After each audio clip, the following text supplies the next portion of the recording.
Hello and welcome back to another bonus episode for season 5. This is the second half of our interview with Elizabeth Becker, author of When the War Was Over. In this episode, we pick back up with Elizabeth about Nixon, Kissinger, and the Khmer Rouge, and the policy of collaboration with the Khmer Rouge that the United States pursued after Vietnam invaded Cambodia.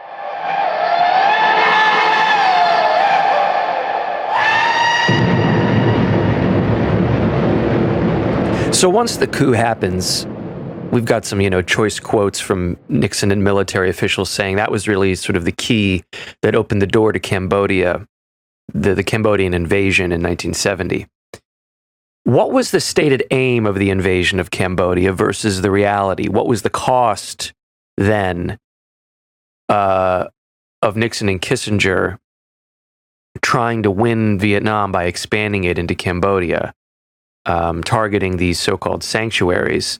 What actually transpired, and why was Cambodia on the menu, so to speak, after the secret bombings the year before? Bombing doesn't win wars. Mm-hmm. Bombing softens things. Mm-hmm. So militarily, the logic was the bombing did not lead towards the Vietnamese leaving, so we're going to invade. And troops on the ground is what any military would tell you that's what you need. So troops on the ground and going after yet again the Moby Dick of all this strategy is you go in, wipe them out of these enclaves, and this will do it. The bombing didn't do it. This will finish it off. It had the opposite effect.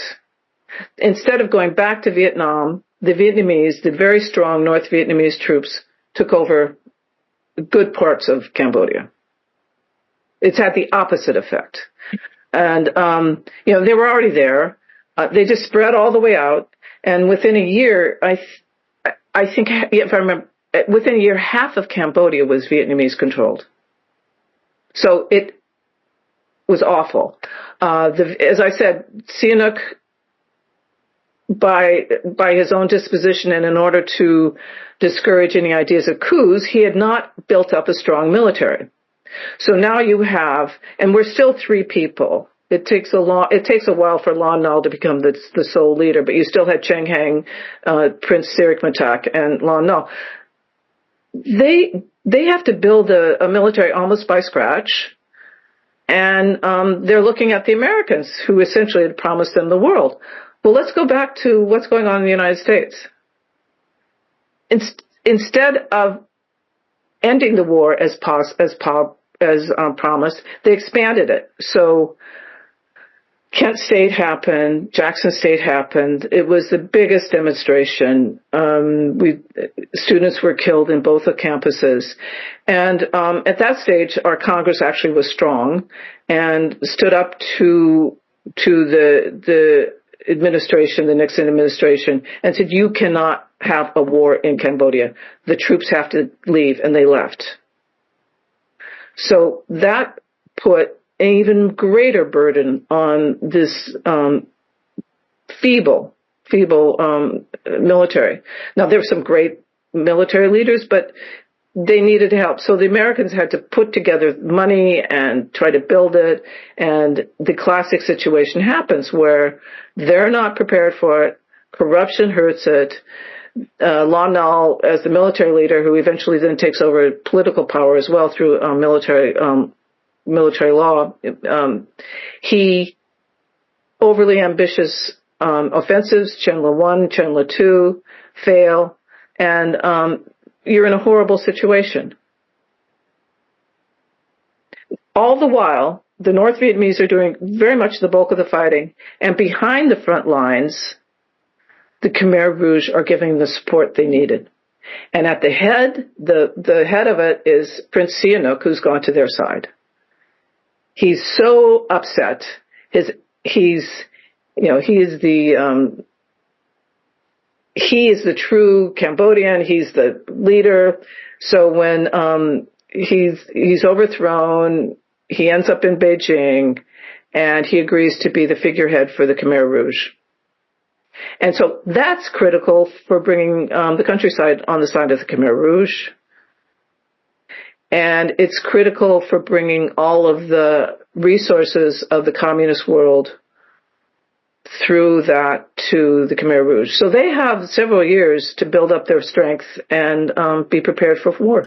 Near the end of the Vietnam War, after the Paris agreements for Vietnam, the Khmer Rouge are at that point pretty independent of Hanoi and of the Vietnamese forces they've been working with. And they finish out the war on their own, really. They take power. It's a big part of your book, is what comes after, when the war is over. What was the basic structure of society in democratic Kampuchea? And are people's idea of that accurate? Does it live up to that label as a slave state? And what was the logic that made all that happen? I'd like to go back a couple of steps, if you don't mind. Sure, of course. I don't want to get the United States off the hook that easily.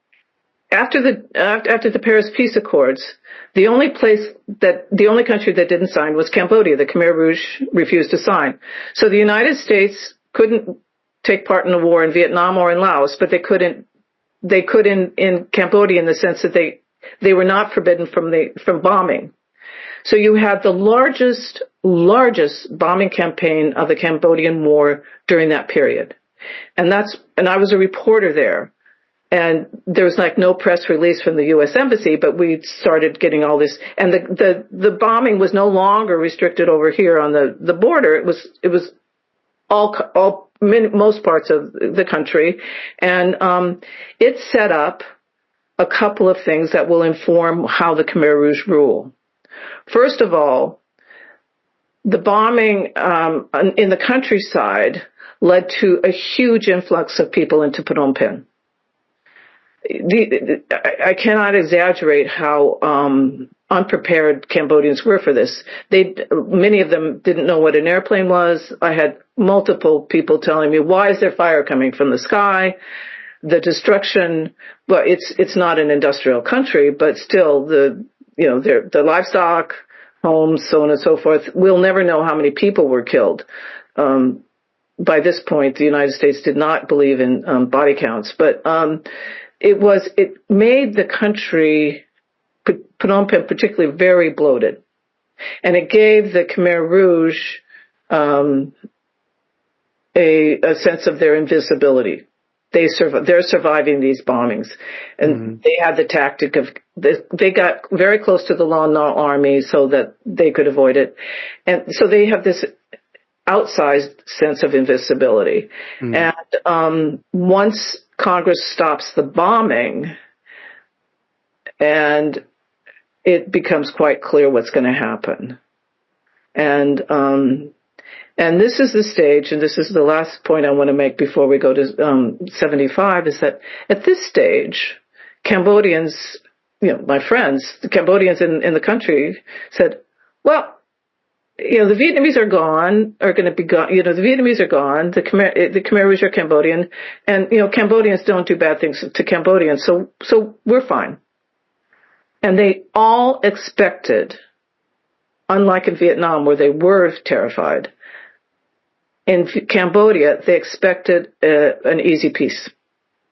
They expected that life would go back to more or less Cambodia.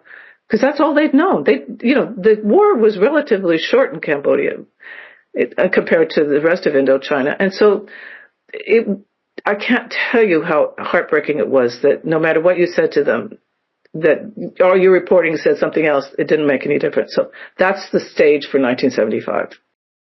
So once they take over in April of 75, we don't have to march through every horrible atrocity of the Khmer Rouge, but to give people an idea of your reporting and your work.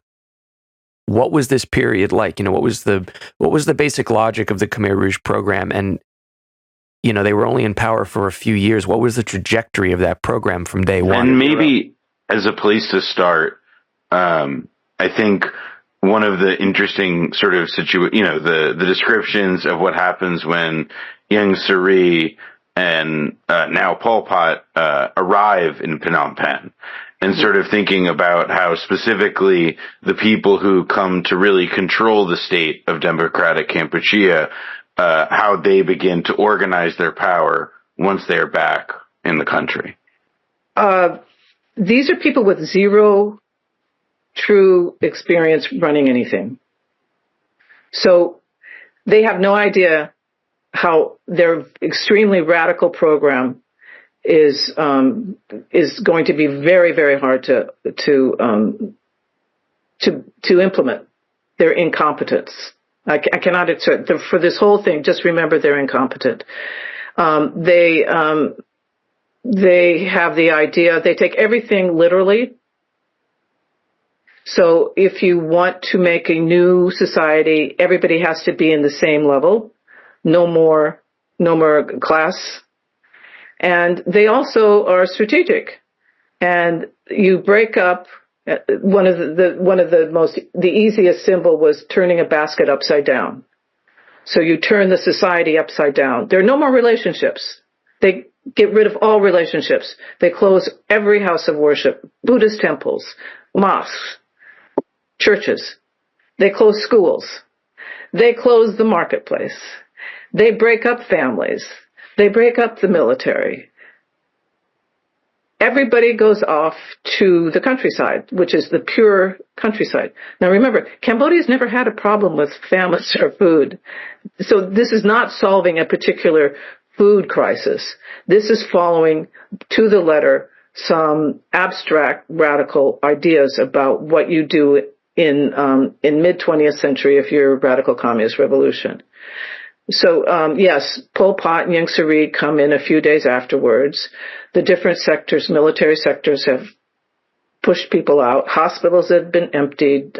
You know, there's horrible stories about people being shipped out of their homes and dying by the road. And they come, and they definitely have the idea of consolidating power. And to that end, that's when you begin to see the divide and conquer kind of way that they're going to develop the nucleus of their power. And you have sectors and you have goals that they then begin to use to measure how effective they are.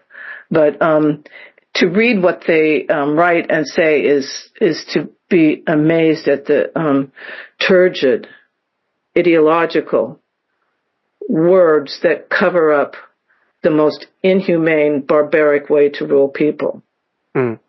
It is, it's hard to overdo it, but they don't know what they're doing, and so they keep relying on this ideology. And the more they fail, the crueler they are. Now, to get into this, they have a division between old people and new people. And old people are the ones who were with them during the war. And they're even though they're, quote, still part of a cooperative, they're the people in the cooperative with benefits. They can eat. They have what passes for medical care. The new people, everybody who wasn't, which means the majority of the people, they have to scramble. By the time they are moved from one co-op to another, the first year or so, it's mass immigration that is it's mind-boggling. When you look at the transcripts of the trial that they eventually had, it's a country like this. They don't know what they're doing. Someone's being sent here. No, you have to be going there. Where's the food? The stocks have been ruined, so on and so forth. So the old people are going to be the bulwark, the foundation of their revolution, and the new people will be the laborers. Everybody will be working, but the new people will. And these are the people who are from the city. They don't know what they're doing. They were trained for this, and they're the ones who die right away.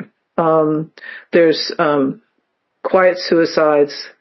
There's murders. There are wonderful memoirs about how this happened, and I don't want to begin to speak for the people who lived through it.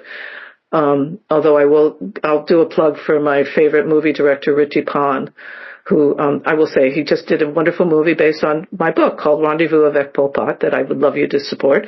That's a good plug.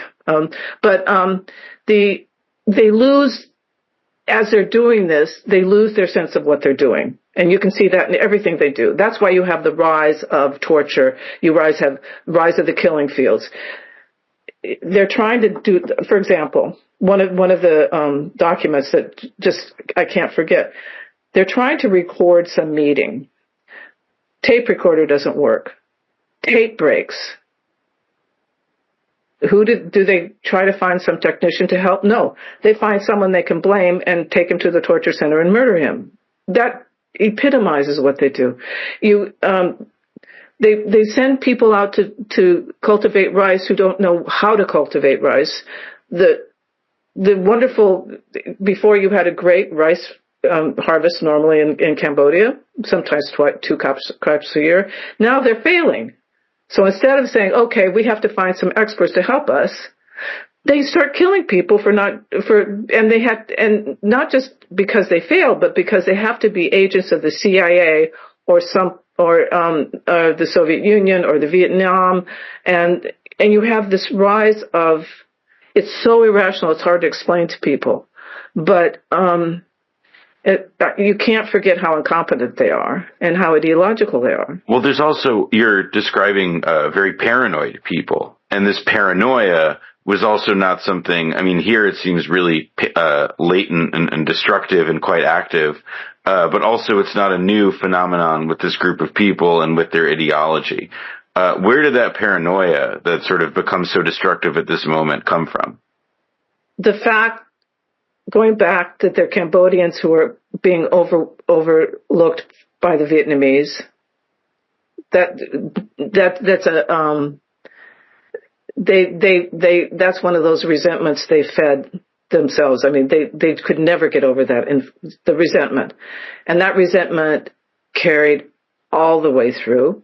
The resentment that Sihanouk got credit for the independence, the resentment that he made the deal with the other communist parties that mean they had to go out into the jungle and they didn't have the resources they need. The resentment that then they were underestimated. Then they turned that into their superpower, if I can use a 21st century idea, that when you see what they're saying in their liberated zones during the war, they go out of their way to say, we're spying on you. We know what you're doing. We're going to catch you, supposedly to their loyal followers. So what we now know, take for granted here in the United States, all the eyes are on you. They were one of the first to do that. They developed that. And the more you spy on someone, the more paranoid you get. And that's what happened with them. And then the more they fail, the more paranoid they get, because they would never be able to say, oh, I wonder what we're doing wrong. Right. They said, oh, who's after us? And so it's layered. And that's one of the reasons, if you listen to their national anthem, I write most of it out in my book. It's all blood and we're conquering and we are the first to defeat the United States. We won a week ahead of Vietnam. Yeah. And I mean, and so then of course it gets to eating their own. So you can't, pretty soon you have to start blaming your lieutenants. You have to start blaming the eastern sector, and you have to start blaming the southwestern. And pretty soon there are very few people left to blame, so you blame Vietnam. And that's the beginning of the border war. Well, to that's the very next question we have. I don't think a lot of Americans, at least not of Noah and my generation, are aware of that next war that comes. And this is what we're focusing on in the second half of our season, is the war between the Khmer Rouge and Vietnam. How does that war break out? There were border disputes that lead to the war. What was the basic tit for tat there, and how did that play out? And where Vietnam gets punished eventually for kicking out some of the worst human rights abusers of the 20th century.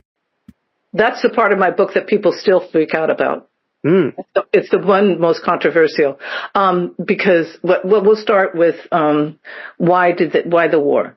That border has been sensitive for years, and South Vietnam, a good part of it used to be Cambodian, and the Khmer Krom are there, and they have a word for it, and Europeans during World War II, when you want to start pushing, you start bringing up those old resentments. But Pol Pot definitely needed to blame Vietnam for their problems, and I'm firmly on that side. I mean, you can Cambodians disagree with me, that's fine, but there was too much at stake, and all the documents show that they wanted to do it. Now, the first time they did it, the Vietnamese pushed them back, fine. Then in 1978, they started again, and that's when the Vietnamese said enough. Now, step back. This is the last years of the Cold War. The Soviet Union is supporting Vietnam. China is supporting the Cambodia. Just before, I think it's November, but just before the war breaks out, Vietnam signs a friendship agreement with the Soviet Union. Now that's saying, okay, if we go to war, the Soviet Union has our back. China's already got the Cambodians back, and so Pol Pot realizes he may have gotten himself in a mess, and so he invites the UN Secretary General to come, and he hopes that if the UN Secretary General comes and visit, that will stop the Vietnamese. The UN Secretary General was warned off by the Soviet Union, so he invites some journalists, including me. And there are two of us American journalists and then a British professor. We come in December for 2 weeks, and it was all propaganda all the time. Everything was organized, and we were forced to do their program, talk to their people. And I was appalled. I'd actually lived there and knew the place, and it was scary, haunting, the emptiness and the fact that all these people were in these co-ops. And even though they only showed us what they considered their best places, I was appalled. But anyway, on the very last day, with very little advance notice, the other journalist and I interviewed Pol Pot, first and last, while he was in power. And we'd given him questions. He didn't answer them. He said we would get the written answers. He wanted to lecture us on the upcoming war. So he knew it was coming. And he knew that he needed something. So he said he believed that Vietnam would invade and be supported by the Warsaw Pact, which is the Soviet Union equivalent of sort of NATO, and that he expected, and he wanted us to write this, that the United States and NATO would come and support him. 2 hours of this lecture. And went back to our guest house, really happy that we were leaving the next day. But then a government assassin attacked us that night, threatened me, threatened the other reporter, and then murdered the British professor. So with continuing on my belief that I'll never be able to understand them because they were so crazy, there are many hypotheses of why that happened to us, but the only thing that I believe wholly is that within the government, the Cambodian DK circles, someone wanted to send a message: don't send any more witnesses down. We don't want you to see what's going on. This is Malcolm Caldwell? Yes, Malcolm Caldwell was the one who was murdered, and Richard Dudman was the other reporter with me. And the Vietnamese invaded 2 days later. Yeah, and there really has never been a clear resolution to what went down, but it is your suspicion that the Cambodians themselves, the Khmer Rouge themselves, wanted to send a message through plucking off one of these Western visitors? Well, it's also that officially Cambodia blamed the Vietnamese, but I saw the assassin, he was Cambodian. And the records afterwards show that that they hauled in a couple of Cambodians who had been working as butlers and servants for us, and accused them of it and murdered them. And they were some of the last people killed in Tuol Sleng. I haven't even talked about Tuol Sleng, but that was very much a coming to a head. And again, the hubris, the insane craziness of the Khmer Rouge regime makes you understand why he would do something so ridiculous as to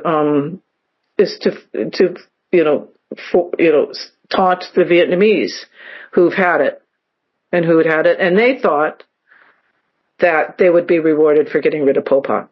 It was not to be. They invade. It's a relatively quick routing of the Khmer Rouge, but then for the rest of the decade and beyond, the Khmer Rouge become an insurgency, basically. And along the way, the United States begins to support the Khmer Rouge as a way to strike at Vietnam, punish Vietnam, which was, of course, still on the naughty list of the United States. What was this period like? You had been there probably during some of the darkest moments for Cambodia, and then there's this. Not an ideal situation, any military occupation, but it is trying to return things to normal. What was this like? Well, first of all, there was nothing secret about what the Americans were doing. I had on the record President Carter, Zbigniew Brzezinski. Yes, we do this because of China. We couldn't support the Khmer Rouge directly, but we can support a coalition.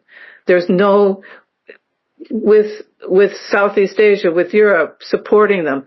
And because they considered, and they publicly voted for the Khmer Rouge to keep their seat at the UN because they considered the Vietnamese occupation worse than what the Khmer Rouge did. Now, nowadays, it's appalling, and it was very hard to get people to understand how awful that was. But so then you go, so what does that mean? So this country has barely survived famine, deprivation, the death of a quarter of their people. And what does the West do?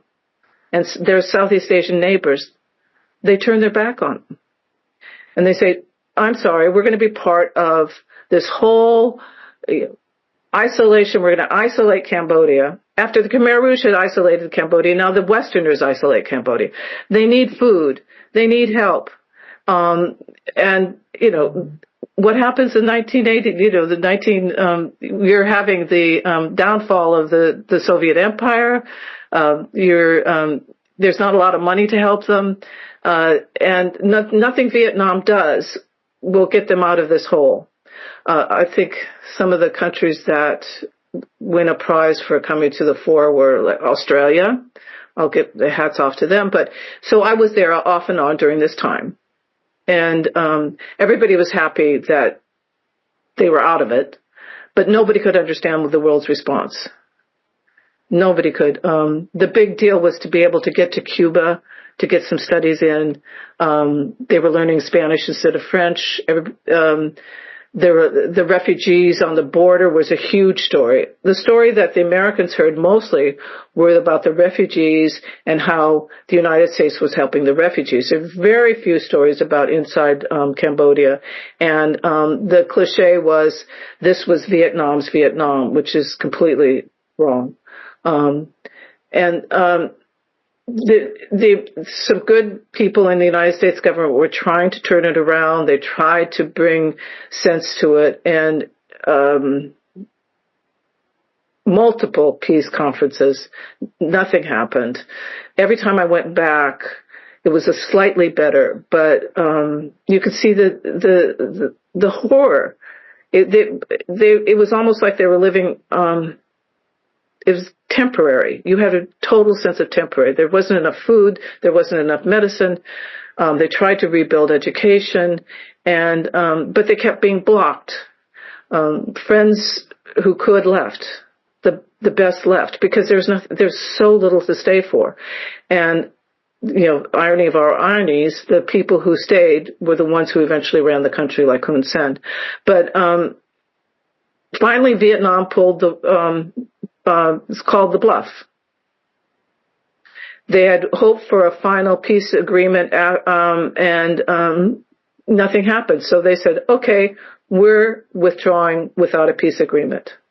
And only then, by now you have gone through President Carter, President Reagan, and now President George H.W. Bush. And James Baker finally turned around and said, this is not going to be good if the Khmer Rouge come back to power, which is what was it set up to do. And so I have, there's members of Congress, I did a lot of reporting out of Washington for this because so much was in Washington's hands. They finally said, without us, there's no Khmer Rouge, without the West, China and all, there's no Khmer Rouge coming back. So then all of a sudden you get a real peace conference, and that's in Paris. But even then, the Khmer Rouge DK get a seat at the table. Nowadays, that would never happen. Never happen. And part of the deal was that there's no requirement for a trial of the Khmer Rouge. And it took America forever to admit to what the Khmer Rouge had did, whereas when they were in power, the United States wanted to say how bad they were, but once they went out of power and were part of the geopolitical mix, they refused to, and it took for a long, long time. And finally, we got the peace agreement and the UN peacekeeping group, UNTAC. What was the geopolitical logic for the U.S. support for the inclusion of Khmer Rouge in the George H.W. Bush administration the same as it had been in 1979? Like, had it just been this dog, even as the Soviet Union is collapsing into sand by the end, is it just this dogmatism? Is that what you think explains it? China. Remember, President Nixon and Henry Kissinger considered bringing China into the world, their great accomplishment. Jimmy Carter and Zbigniew Brzezinski considered cementing the U.S.-China relationship their big accomplishment. China wanted the DK there, and we listened to China. That's exactly what Brzezinski said to me, and it's in my book, that China. They didn't care one way or the other. In fact, there's a reason it's confused, because no one wants to see this very clear thing that happened. It's the geopolitics was supporting China in the Sino-Soviet, and also to bring China into the world. We get Clinton and WTO, and I'm not going to go there, but China is the through line. China's not human rights; it's China, and I'm not afraid of oversimplifying in this case. Well, the last of the questions we have here, China and the United States are in a very different relationship nowadays, but all the countries in the region, are sort of in a different place since normalization after all these wars. What do you think the kind of ripple effects have been, though, like the legacy concerning all these conflicts we've discussed? The geopolitics have shifted. You've been back since, I know, not just to Cambodia, and these other countries, Vietnam, China, Thailand. What do you see as like the reconfiguration after these bloodbaths, as far as the rivalries or power plays in this neighborhood of the world? The rivalry, you don't see that much anymore. That's not the issue. Is that the United States, Europe, whomever, they shot their wad. For all of the money and effort we put into the region, we left. And we left with a pretty bad record. Everybody knows the United States lost the Vietnam War, and then they led to this, strangeness in supporting the Khmer Rouge post TK, post that.